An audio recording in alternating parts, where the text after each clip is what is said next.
Hello नमस्कार दोस्तों, स्वागत है आपका आपके अपने यूट्यूब चैनल बुक कीड़ा में। जैसा कि आप लोग जानते हैं कि आज से हम प्रायद्वीपीय भारत का शुरुआत करने जा रहे हैं। ठीक है दोस्तों, तो आज हम प्रायद्वीपीय भारत में पूरा पढ़ेंगे कि पूरा पठार कौन सा बहता है और नदियों के बारे में जानेंगे।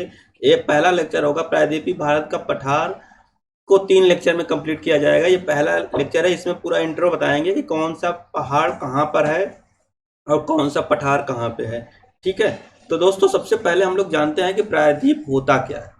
प्रायद्वीप हम लोग उसको बोलते हैं जो 3 तरफ से समुद्र से घिरा हो। आप देख सकते हैं ये जो मैंने मैप बनाया है, ये प्रायद्वीप क्या है कि समुद्र के तीनों तरफ से घिरा हुआ है। आपका यहाँ देखें, गुजरात से लेके स्टार्ट करेंगे, इधर पूरा का पूरा तमिलनाडु लेते थे, इधर पूरा उड़ीसा तक, और इधर त्रिपुरा मिजोरम, पूरा का पूरा समुद्र से घिरा हुआ है। इसका मतलब कि पूरा ये इंडिया जो है 3 तरफ से घिरा हुआ है, इसलिए इसे प्रायद्वीप बोल दिए हैं। ठीक है, प्रायद्वीपीय भारत का पठार। पठार और पर्वत वाले हिमालय वाले पार्ट में हमने आपको बताया था कि पठार वो होते हैं वो जो एक निश्चित लैंड एरिया से ऊंचाई पर जाके पूरा समतल सपाट मैदान हो, उसे हम लोग पठार कहते हैं। मतलब कि एक जैसे कि कुछ ऊंचाई पर समतल सपाट अगर मैदान है तो उसे पठार बोलेंगे। ऊंचाई पे जाके समतल ना हो और मतलब कि हम लोग बोल सकते हैं कि ऊपर तिरकोना जैसा उठा हो तो उसे हम लोग पर्वत या पहाड़ बोलते हैं। उसमें मैं आपको बताया था कि हाइट के हिसाब से किसे पहाड़ बोलेंगे और किसे पर्वत बोलेंगे। वो आप पर्वत हिमालय वाले चैप्टर में जाके देख लीजिएगा, प्लेलिस्ट में वीडियो पड़ी हुई है। ठीक है, तो हम लोग प्रायद्वीप में जान लिया कि समुद्र के तीनों तरफ से जो घिरा हो उसे प्रायद्वीप बोलते हैं। और पठार जो एक निश्चित ऊंचाई पर जाने के बाद समतल सपाट मैदान हो उसे पठार बोलते हैं। अब आपको हम बताते हैं कि भारत का जो प्रायद्वीपीय एरिया है, ये पूरा का पूरा, ये आपको मैप में जैसा कि दिखाया जा रहा है, ये पूरा प्रायद्वीपीय एरिया है। ठीक है, यही हमारा मूल भारत है। इतना ही हमारा पहले का भारत था। अब तो ये समझो, ये देख रहे हैं आप, रेड रेड है, इसके बगल में जैसे ही पूरा खाली दिख रहा है ना, तो ये आपका बढ़ गया है। मतलब बढ़ क्या गया है कि ये जो पर्वत श्रृंखलाएं हैं, यहाँ से नदियाँ पूरब में या फिर इधर पश्चिम घाट में पश्चिम घाट और पूर्वी घाट में पूर्वी घाट, पूरी नदियाँ आती हैं और पूरा अपना मिट्टी बालू कंकड़ पत्थर सब काट के ले आके यहाँ पर पूरा अपना जलोढ़ निक्षेप जो होता है, मतलब हम लोग कह सकते हैं जो भी मिट्टी कट के लेके आती हैं पूरा धीरे धीरे भर दिए हैं। अब कई सौ साल के बाद ये धीरे धीरे क्या हुआ है, पूरा ये लैंड एरिया हो गया है। और इससे क्या होता है कि हमारा ये क्षेत्रफल बढ़ गया है। ये सिर्फ इंडिया में ही नहीं, ये पूरे विश्व का हर देश का यही हाल है जहाँ पर समुद्र है। ठीक है, समुद्र के किनारे जितने भी देश हैं सब में ऐसा ही आपको एरिया देखने को मिलेगा कि एक्चुअल ज़मीन से कुछ दूर तक आपका लैंड एरिया हो जाता है, जिसे हम लोग तटीय मैदान बोलते हैं। ठीक है, अब हम लोग जानते हैं कि प्रायद्वीपीय भारत के पहाड़ में कहाँ क्या क्या है। ठीक है, अगर हम देखा जाए ध्यान से तो प्रायद्वीपीय भारत का मूल भारत हमारा इतना ही है।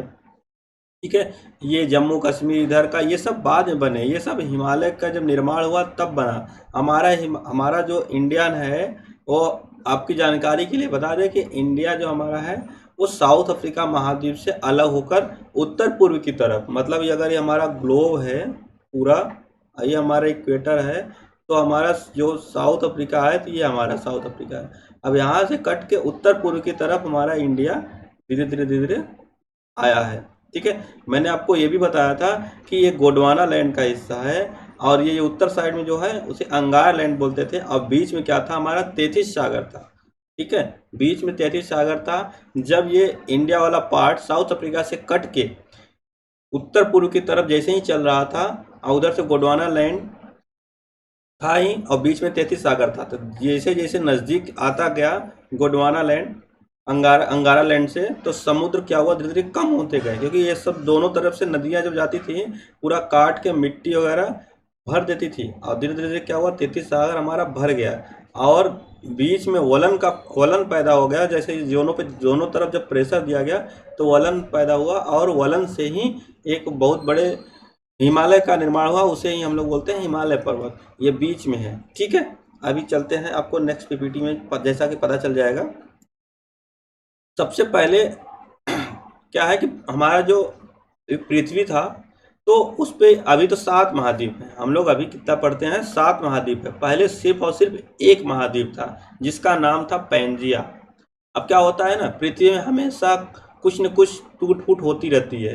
तो पैंजिया पहले एक ही महाद्वीप था जिसे हम लोग पैंजिया बोलते थे। तो ये धीरे धीरे क्या हुआ, अलग हो गया। और ये दो पार्ट में अलग हुआ, दो पार्ट में अलग हुआ। जैसे मान लीजिए ये इक्वेटर है, भूमध्य, ठीक है, भूमध्य रेखा, ये भूमध्य रेखा है। इसके ऊपर क्या होता था, हम लोग बोलते थे अंगारा लैंड। ये जब दो पार्ट में अलग हुआ, एक को अंगारा लैंड, एक को गोंडवाना लैंड बोलते थे। अब ये दो पार्ट में अलग हो गया। अब जो भूमध्य रेखा के दक्षिण में था उसे गोंडवाना लैंड बोला गया, और जो उत्तर में था उसे अंगारा लैंड में बोला गया। ठीक है, अब गोंडवाना लैंड में कितने कंट्री आते हैं और अंगारा लैंड में कितने कंट्री आते हैं ये अभी बताते हैं। ठीक है, सबसे पहले हम लोग थोड़ा सा जान लेते हैं पैंजिया के बारे में। पैंजिया एक विशाल महासागर से घिरा हुआ था। अब जैसे कि हमारे अभी क्या है, समुद्र भी अलग हो गए हैं, जो महासागर हमारे हैं वो भी अलग हैं। हम जानते हैं कि अभी के लिए हमारे पास 7 महाद्वीप और 5 महासागर हैं, लेकिन अगर उस समय देखा जाए तो एक महाद्वीप और एक ही महासागर था। महाद्वीप का नाम था पैंजिया और महासागर का नाम था पैंथलासा। अब देखो इसको पढ़ते हम लोग। पैंजिया एक विशाल महासागर से घिरा हुआ था। ठीक है, अब कोई भी लैंड एरिया है, चारों तरफ समुद्र है, तो क्या हुआ, उसे महासागर बोल दिए। तो एक ही महाद्वीप एक ही महासागर, सोचो कितना पढ़ने में कितना सिंपल था। हम लोग एक महाद्वीप एक महासागर पढ़ के एग्जाम को क्वालिफाई।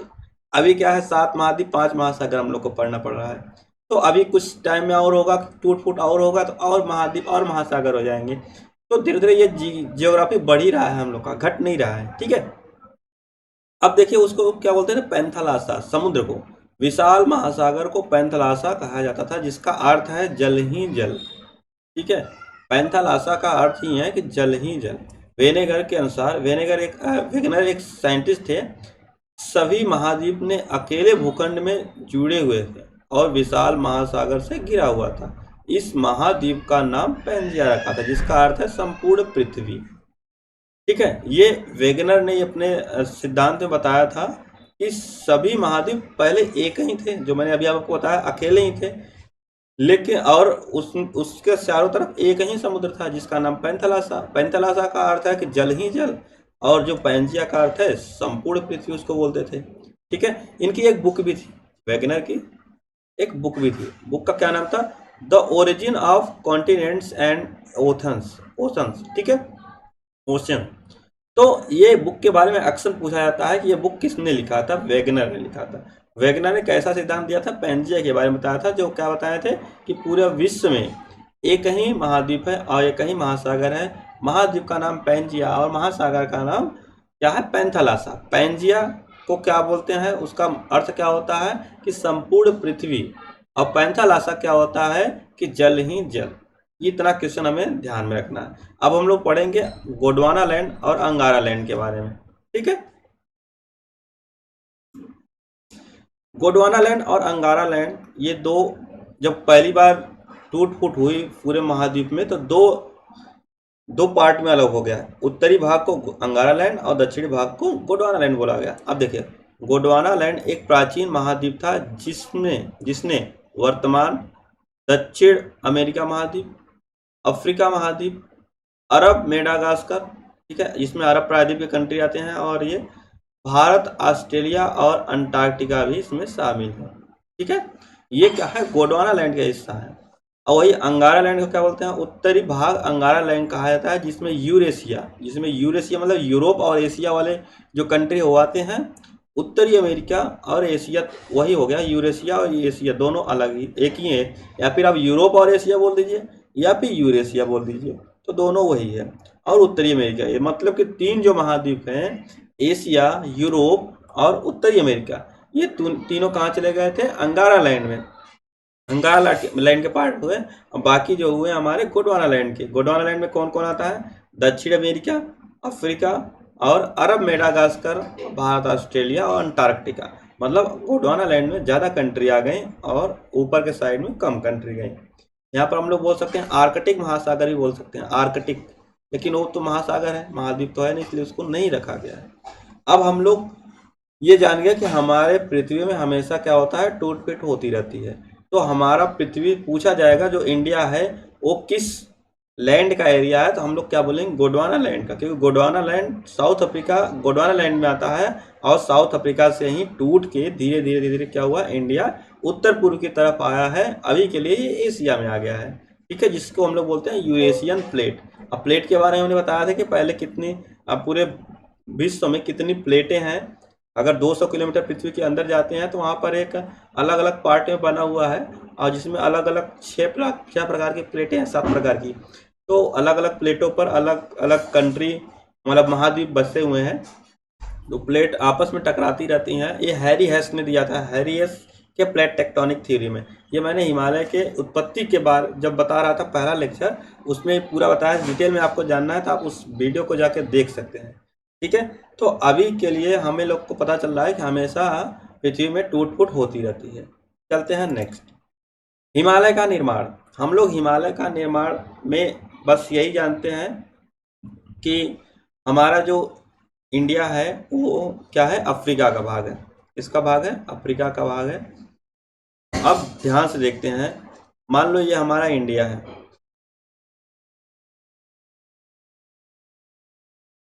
यही हमारा इंडिया था पहले, मूल इंडिया ऐसा ही है, ठीक है। अब यहाँ पर पूरा का पूरा क्या था, हमारा समुद्र था, समुद्र। अब यहाँ पर ये वाला एरिया देख लीजिए, चाइना साइड में, चाइना तिब्बत ये सब है। तो बीच में ये क्या था, तेथिस सागर था, तेथिस सागर था। इसको हमने बता ही दिया, ये कौन सा है, गोंडवाना लैंड, गोंडवाना लैंड, ठीक है। ये गोंडवाना लैंड है, ये कौन सा है, अंगारा लैंड है। ये हमने आपको हिमालय के क्षेत्र बता दिया। अभी क्या है समझाने के लिए बता रहा हूँ। तो क्या हुआ कि ये उत्तर पूर्व की तरफ जा रहा था, ये गोंडवाना लैंड। ये 1-2 साल में नहीं हुआ है, ये कई सौ साल में हुआ है, ठीक है। ये उत्तर पूर्व की तरफ गोंडवाना लैंड अफ्रीका से टूटकर अलग होकर जा रहा था, किधर, उत्तर पूर्व की तरफ, मतलब अंगारा लैंड की तरफ। अब बीच में तेथिस सागर था। अब तेथिस सागर था तो धीरे धीरे क्या हुआ कि प्रेशर बनता गया, और ये अंगारा लैंड से भी जितनी नदियाँ आती थी, अंगारा लैंड से जितनी भी नदियाँ काट के अपना मिट्टी जल वगैरह सब कुछ लाती थी, तो मान लो इधर से कोई नदी आ रही है, जितनी भी नदी हैं सब इसमें ही अपना जल गिरा रही हैं। इधर से गोंडवाना लैंड, अंगारा लैंड, दोनों क्या हुआ, नदियाँ आके इसमें मिट्टी भर रही हैं। और धीरे धीरे भरते भरते कई सौ साल के बाद ये धीरे धीरे क्या हुआ, मिट्टी जल कंकड़ पत्थर से पूरा धीरे धीरे भर गया। और जब ये भर गया तो जब प्रेशर पड़ा तो बीच में क्या हुआ, वलन पैदा हुआ। इसी वलय की वजह से हिमालय बना, ठीक है। तो हम लोग यहाँ पर बीच में अब क्या हो गया है, हिमालय। अब यहाँ पर प्रेजेंट टाइम में हिमालय है, इसीलिए अब ये हिमालय बनते बनते क्या हुआ, इंडिया में ही धीरे धीरे शामिल हो गया ये ठीक है। जो हिमालय के उस साइड हुआ वो चाइना, जो हिमालय की इस साइड में है इंडिया में आता है। तो धीरे धीरे क्या हुआ, इंडिया का एरिया आप लोग देख सकते हैं, ये पहले का मूल भारत है, ठीक है। ये पहले का मूल भारत है, और अब का भारत देख लीजिए कितना है, लगभग 2 गुना हो गया है, ठीक है। तो कभी कम हो जाते हैं, कभी ज़्यादा हो जाते हैं। अभी समुद्र बहुत तेज़ी से तूफान आया है, पूरा का पूरा ये वाला एरिया ले ले मान लो इतना, तो हम लोग क्या कर सकते हैं, हम लोग कुछ नहीं कर सकते हैं, क्योंकि ये इंडिया का एरिया कम हो गया। मान लो यहाँ तक समुद्र आ गया, हम लोग किससे लड़ेंगे, नहीं लड़ सकते हैं। तो कभी मान लो कि सूखा ज़्यादा हो गया, समुद्र की पानी और पीछे चली गई, तो हमारा लैंड एरिया इतना और बढ़ गया है, तो हमें और फ़ायदा हो गया, हमारा इंडिया और बड़ा हो गया। तो हमें कभी फ़ायदा होगा, कब, ये तो नेचर है ना, नेचर में क्या होता है, बढ़ते घटते रहता है। अभी बारिश बहुत ज़्यादा हो जाए तो क्या होगा कि हम लोग के खेत में बारिश बहुत ज़्यादा हो जाएगा तो हम लोग कुछ नहीं कर सकते हैं, फसल नुकसान हो जाए कुछ नहीं कर सकते हैं, क्योंकि ये तो नेचर है। लेकिन अगर कोई बगल का आदमी हमारे खेत में ज़बरदस्ती मशीन से पानी भर जाए, हमारा फसल नुकसान हो जाए, तब तो हम लाठी लेके पहुंच जाएंगे उसके यहाँ, क्योंकि हमारा नुकसान हुआ है। तो यही है, नेचर से कोई नहीं लड़ सकता है, और हम लोग अगल बगल वाले से ही सिर्फ लड़ते रहते हैं, ठीक है। तो हमें पता चल गया हिमालय का निर्माण हुआ कैसे, अंगारा लैंड और गोंडवाना लैंड के प्रेशर से। ये सिद्धांत था कोबर का भूसन्नति हम लोग बोल सकते हैं, ठीक है। ये सिद्धांत किसने दिया था, कोबर के भूसन्नति, कोबर का भूसन्नति। ऐसे ही एक और वैज्ञानिक थे, कौन से वैज्ञानिक थे, हैरी हेस। कौन थे, हैरी हेस। हैरी हेस के प्लेट टेक्टोनिक थ्योरी, इन्होंने बताया कि पृथ्वी के 200 किलोमीटर नीचे जाते हैं तो आप प्लेटें अलग अलग बनी हुई हैं, वो अलग अलग प्लेटें हमेशा टकराती रहती हैं, और जिसकी वजह से क्या होता है, ये वलन पैदा होता है। तो उन्होंने बताया कि ये जो यूरेशियन प्लेट है, जो यूरेशियन प्लेट है, इधर के इंडियन प्लेट, तो क्या हुआ, आपस में टकराई, और टकराने के फलस्वरूप बीच में 33 सागर, इसने भी बताया था 33 सागर, एरियस ने भी बताया कि 33 सागर बीच में था, कोबल नहीं होता है। और क्या हुआ, दोनों प्लेटें आपस में टकराई और बीच में वलन पैदा हुआ, और ये वलन के कारण ही हिमालय का निर्माण हुआ। बोला जाता है कि अभी भी हिमालय का निर्माण होते रहता है, इसीलिए हिमालय क्षेत्र में देखेंगे ज़्यादा से ज़्यादा ज्वालामुखी या फिर विस्फोट होते रहते हैं। साउथ इंडिया टाइप साइड में नहीं होते हैं उतना ज़्यादा, ठीक है। आप कभी बहुत एक्सेप्शन में हुआ एक आध दो कि यहाँ पर कि भूकंप वगैरह आता होगा साउथ इंडिया में, हमेशा नॉर्थ इंडिया में ही आता रहता है, हिमालय के आसपास ही आता रहता है, ठीक है। चलते हैं नेक्स्ट। अब हम जानते हैं प्रायद्वीपीय भारत का उच्चावच। पहले हम लोग इसकी उच्चावच कैसे है आप ध्यान से देखेंगे। मान लो हमारा ये रहा नॉर्थ, ठीक है, और ये हमारा रहा साउथ, मतलब ये इंडिया वाला पार्ट नॉर्थ मान लेते हैं हम लोग, इसको नॉर्थ मान लेते हैं, और ये वाला पार्ट हम लोग साउथ मान लेते हैं। तो सबसे पहले हमारा ये नॉर्थ है, तो मान लो यहाँ से चला गया, और ये वाला पार्ट हो गया, और फिर यहाँ पर थोड़ा सा गहराई में जाएंगे, और इसके बाद शिवालिक, फिर बृहद हिमालय, अब फिर लघु हिमालय, फिर बृहद हिमालय, फिर ऐसे ऐसे, ठीक है। ये हमारा क्या है, नॉर्थ से साउथ का प्रायद्वीपीय भारत है। प्रायद्वीपीय भारत ये क्या है, पूरा हमारा समुद्र है, ठीक है, ये वाला हमारा समुद्र वाला एरिया है, ये हमारा प्रायद्वीपीय भारत है, प्रायद्वीप है। और ये वाला एरिया, अब मान लो ये क्या है, पूरा का पूरा हमारा ये शिवालिक है, ये क्या हमारा है, ये लघु है, हमारा लघु हिमालय, और ये वाला क्या हमारा है, बृहद हिमालय है। हमने आपको हिमालय वाले चैप्टर में बताया था कि सबसे ऊंचाई पर अगर और थोड़ा सा ऊपर ले लिया जाए तो ये हो जाएगा क्या, हमारा ट्रांस हिमालय हो जाएगा, ठीक है, ट्रांस हिमालय। लेकिन ये सिर्फ जम्मू कश्मीर एरिया में है, इधर नहीं है, तो इसलिए हम लोग ट्रांस हिमालय को नहीं रखते हैं।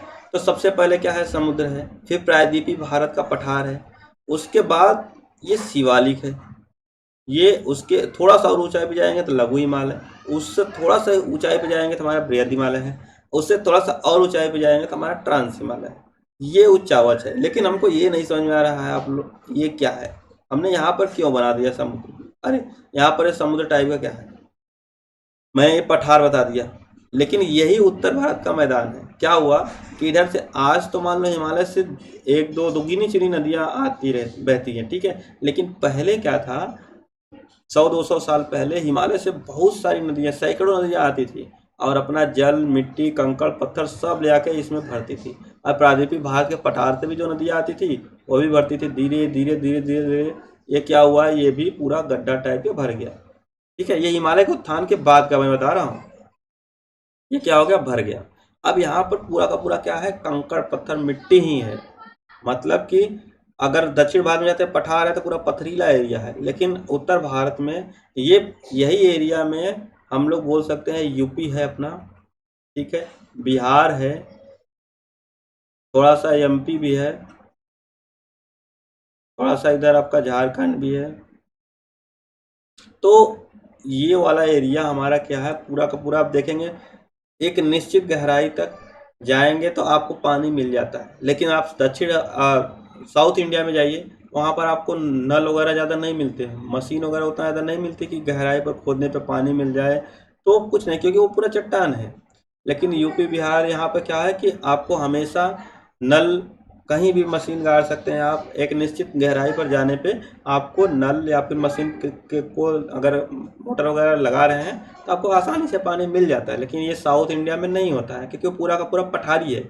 और ये क्या है, धीरे धीरे देखा जाए तो यहाँ पर जल, पूरा जल ही था, पूरा मिट्टी ही था, एक तरह से इसको बोल सकते हैं सोख्ता हो गया। जो यूपी बिहार का एरिया है, एमपी का, ये सोख्ता है। जितने भी पानी आते हैं जो जल बारिश का होता है यही पूरा सोख लेते हैं।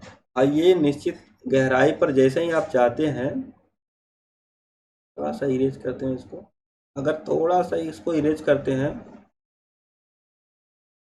आप ध्यान से देखें, पूरा इरेज हो गया। तो मान लो कि ये थोड़ा सा अगर इतना गहराई पे आप जाते हैं ना, तो आपको हमेशा पानी मिल जाता है। ठीक है, अगर देखा आप कहेंगे कि जितनी गहराई पे जाएंगे पानी मिलता है या नहीं, आपके एक निश्चित गहराई पर जाने के बाद भी ये देखो चट्टान बन गई है। जब चट्टान बन गए तो उसके बाद नहीं मिलेगी। यही कारण है कि जहाँ से ज़्यादा पानी निकलती है या फिर ज़्यादा जनसंख्या होती है वहाँ से ज़्यादा पानी निकाला जाता है, तो वहाँ की ज़मीन के अंदर पानी क्या है, बहुत गहराई पे मिलता है। और जहाँ पर जनसंख्या कम है, जहाँ पर थोड़ा सा निचला एरिया है, वहाँ पर पानी बहुत नज़दीक मिलता है। आप लोग सुने होंगे, आप लोग दोस्त क्या बोल रहे होंगे कि हमारे यहाँ तो पानी यार बाल्टी से ही कुएं में से निकाल लेते हैं बारिश के समय।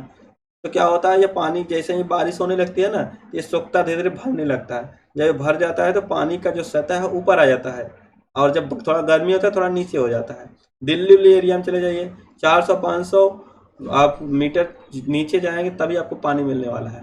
लेकिन वही आप इलाहाबाद, भदोही, मिर्ज़ापुर साइड में चले जाते हैं तो आपको पानी बहुत ही आराम से मिल जाता है।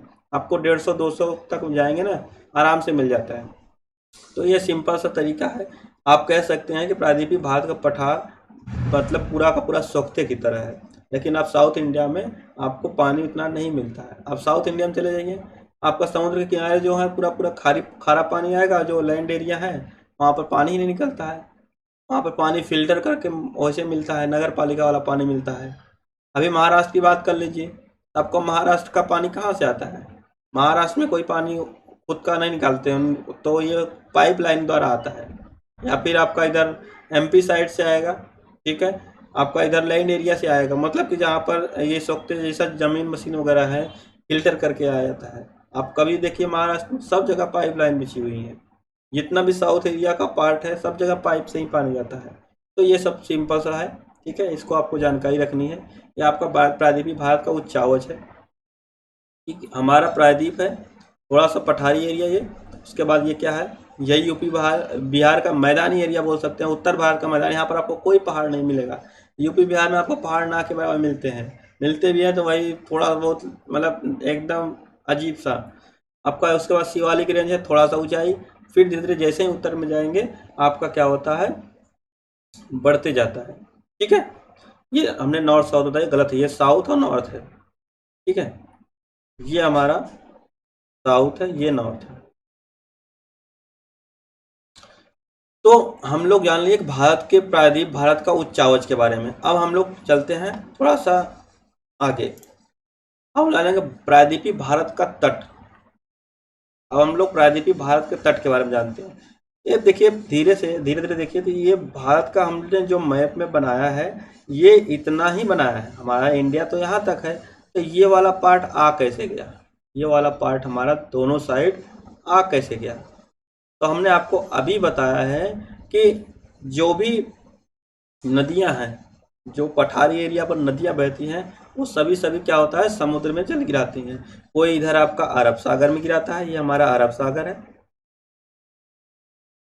ये हमारा क्या है, बंगाल की खाड़ी है, बंगाल की खाड़ी है। ठीक, अब जिधर मान लो जो पश्चिमी घाट की नदियां बहती हैं तो इधर चली जाए, पश्चिमी घाट पे अपना गिरा दी जल। आप कुछ पूर्वी घाट के तो बंगाल की खाड़ी में गिरा दी। तो धीरे धीरे क्या हुआ कि नदियों द्वारा मिट्टी, कंकड़, पत्थर, मतलब या फिर यानी कि हम लोग बोल सकते हैं जलोढ़ निक्षेप, जो ला के नदियाँ बिछा जाती हैं तट पे, वही एक प्रकार का तट है, उसी को ही बोलते हैं हम लोग तट। इसलिए हमारा इंडिया का जो मूल भारत ये है, ये तो बढ़ा हुआ एरिया है। ठीक है, ये हमारा क्या हुआ, बढ़ा हुआ एरिया है। तो ये हमारा हो गया तट के बारे में। ठीक है, अब लोग नेक्स्ट चलते हैं। अब प्रायद्वीपीय भारत का ढाल हम लोग जान लेते हैं। प्रायद्वीपीय भारत का ढाल हम लोग ये बोल सकते हैं, अभी तो हम लोग थोड़ा सा पहले जानते हैं कि कौन सा जो पठारी एरिया में कहीं कहीं उठे हुए स्थान है जिसे हम लोग पहाड़ या पर्वत बोलते हैं। तो सबसे पहले हम लोग थोड़ा सा बता देते हैं, ये ग्रीन कलर का जो है ये हम लोग थोड़ा सा पठारी एरिया, और ये बॉर्डर लाइन बना दिया हमने कि यहाँ तक है। ठीक है, ये पठार कौन सा है? छोटा नागपुर का पठार, ठीक है, ये छोटा नागपुर का पठार है। ये वाला कौन सा पठार है? मालवा का पठार है, ठीक है। और ये वाला कौन सा पठार है? हमारा दंडकारय का पठार। ये कौन सा है? दंडकारय का पठार। ये हमारा क्या है? पूरा दक्कन का पठार, और दक्कन के पठार के अंतर्गत ही आता है दंडकारय का पठार। ये मालवा का पठार है। ये पठार के बारे में, ये हमारा क्या है? मेघालय का पठार, ठीक है, हम लोग इसको क्या बोलेंगे? मेघालय का पठार। ये हमारा क्या है? अरावली पर्वत श्रेणी है, ठीक है, ये हमारी क्या है? अरावली पर्वत श्रेणी। ये हमारी अरावली पर्वत श्रेणी है। ये हमारा क्या है? विंध्यन क्रम की चट्टानें पर्वत श्रेणी है, ठीक है, ये 3 भाग में है, ठीक है। और आगे देखा जाए तो ये सतपुड़ा की है, ये भी 3 पार्ट में है। ये तीनों के बारे में हम बताएंगे। सतपुड़ा है, ये हमारा क्या है? पश्चिमी घाट का पर्वत है। और ये हमारा क्या है? पूर्वी घाट का पर्वत है। और ये दोनों जहाँ मिलती हैं उसे नीलगिरी पर्वत बोलती हैं, या फिर पर्वतीय घाट इसको बोलते हैं, ठीक है। ये इसका जो 3 राज्य में ये है, कौन कौन से राज्य में? तमिलनाडु, केरल और कर्नाटक में ये पहाड़ी है, ठीक है, नीलगिरी की पहाड़ी। ये पूरा क्या है? नीलगिरी की पहाड़ी। नीलगिरी की पहाड़ी क्या होता है? जो पश्चिमी घाट और पूर्वी घाट दोनों जहाँ मिलते हैं वहीं इसे एक पर्वतीय घाट का निर्माण हुआ। पर्वतीय घाट क्या होता है कि जहाँ पर 2 पर्वत मिलते हैं वहाँ पर एक पर्वतीय घाट का निर्माण होता है, ठीक है। ये जो दोनों ये पर्वत क्या, ये पठार जो है ये 3 राज्यों में बसा हुआ। कौन सा? तमिलनाडु, और एक आपका क्या है? केरल है, ठीक है, और ये क्या है? हमारा कर्नाटक है, कर्नाटक। ये 3 राज्य में ये पठार बसा हुआ है, ठीक है। और अब हम लोग क्या जानेंगे? प्रायद्वीपीय भारत के ढाल के बारे में। प्रायद्वीपीय भारत का ढाल है कैसा? अगर देखा जाए तो हम लोग लिख सकते हैं कि जो मालवा का पठार है, मालवा का पठार, इससे क्या है?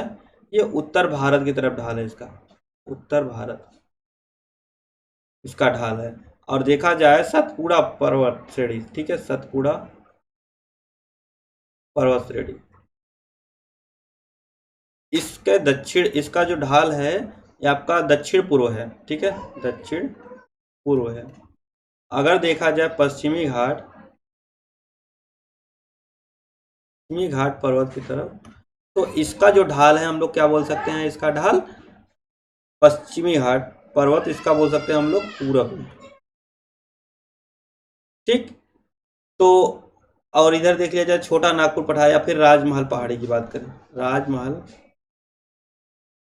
पहाड़ी की बात करते हैं, इसका ढाल किधर है? हम लोग बोल सकते हैं इसके पूरब में ही है। तो ये हमारा हुआ पूरा प्रायद्वीपीय भारत का ढाल के बारे में। हम लोग देख सकते हैं ये विंध्याचल विंध्याचल जो श्रेणी है, मालवा का पठार बोल सकते हैं या फिर विंध्याचल बोलोगे, इसके अगल बगल यहाँ से विंध्याचल, ठीक है। ये पर्वत श्रेणी के जैसे ही उत्तर में जाएंगे तो ये पूरी की पूरी नदियाँ कहाँ हैं? उत्तर भारत की तरफ जा रही हैं। और देखा जाए जो सतपुड़ा पहाड़ी है, अब ये सतपुड़ा पहाड़ी है, इसके दक्षिण में और दक्षिण पूर्व में इसका ढाल है। देखो इधर, देखो इधर पूर्वी घाट की तरफ जा रही हैं सब, और पश्चिमी घाट का ये इसके तो पूरब में है ही, और राजमहल पहाड़ी है इसके पूरब में है, ठीक है। लेकिन 2 अपवाद हैं। 2 अपवाद क्या है? ये हमारे क्या है? देखा जाए तो विंध्याचल पर्वत श्रेणी है, ठीक है, विंध्याचल पर्वत श्रेणी है। और इसके दक्षिण में एक नदी बहती है, एक और यहाँ पे है सतपुड़ा श्रेणी, ठीक है, ये सतपुड़ा है। अभी आपको डिटेल में सब बताया जाएगा, अभी सिर्फ जानिए, ठीक है। अब क्या है कि विंध्याचल और सतपुड़ा पर्वत श्रेणी के बीच में एक नदी बहती है, किधर? वेस्ट, ईस्ट से वेस्ट के साइड में, ठीक है, ईस्ट से वेस्ट साइड में। इसका नाम है नर्मदा नदी। इस नदी को बोला जाता है कि ये नदी भ्रंश घाटी में बहती है। भ्रंश घाटी क्या होता है? जब 2 पर्वत श्रेणियों के बीच में जो नदियां बहती हैं उसे ही भ्रंश घाटी बोलते हैं, ठीक है। तो पूछा जाता है कि कौन सी नदी भ्रंश घाटी में बहती है? नर्मदा नदी। कौन कौन से पर्वत श्रेणी के बीच में? विंध्याचल पर्वत श्रेणी और सतपुड़ा पर्वत श्रेणी। अब सतपुड़ा पर्वत श्रेणी के जस्ट दक्षिण में एक और नदी बहती है, कौन सी है? ताप्ती। ये भी नदी भ्रंश घाटी में बहती है। भ्रंश घाटी में क्या है? मान लो ये पर्वत श्रेणी है, ठीक है, अगर देखा जाए ये पर्वत श्रेणी हमारे मान लो। अब ध्यान से देखो, ये आपका नदी है,